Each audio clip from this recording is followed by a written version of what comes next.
আমি আপনার রূপ, যৌবন বা বয়স ওইগুলো দেখে আপনার সাথে আমি কথা বলি নাই। কোনো ধরনের লিকুইড মানি সে আমার কাছ থেকে পায় না। আমার কোনো ধরনের ঝামেলা নেই আমার মধ্যে, আমি একদম ক্লিয়ার, ক্রিস্টাল ক্লিয়ার।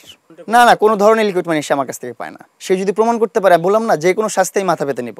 সে আমাকে গিফট করতে বিধায় তো তার সাথে প্রথম থাকা হইলো, প্রথম কন্টেন্ট করে দেওয়া হলো তাকে আমার।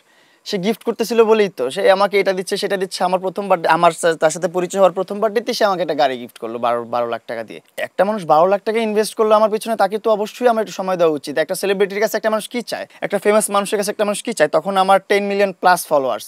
মানুষ অনেকে এখন আবার দেখলাম কমেন্টস করে যে ওই তো তোমাকে ভাইরাল করে দিচ্ছে, ওর কারণে তুমি ভাইরাল হইছো। ভাই আমি যখন ও আমার কাছে আসছে, ও যখন বিগ ফ্যান বলে চিৎকার করে যে আমি মামুনের বিগ ফ্যান, তখন আমার 12 মিলিয়ন ফলোয়ার্স। সেটা আপনারা ওই ভদ্রমহিলার কিছু ইন্টারভিউ দেখলেও বুঝবেন যে 12 মিলিয়ন ফলোয়ার্স থাকতেও কেন আমার মতন বুড়ির কাছে আসছে। আরে আপনার মতন ভদ্রমহিলাকে তো আমি প্রথম চিনতে পারি নাই, আমি দেখতে পারি নাই, বুঝতে পারি নাই আপনি কেমন। আপনাকে তো আমি সরাসরি দেখি নাই।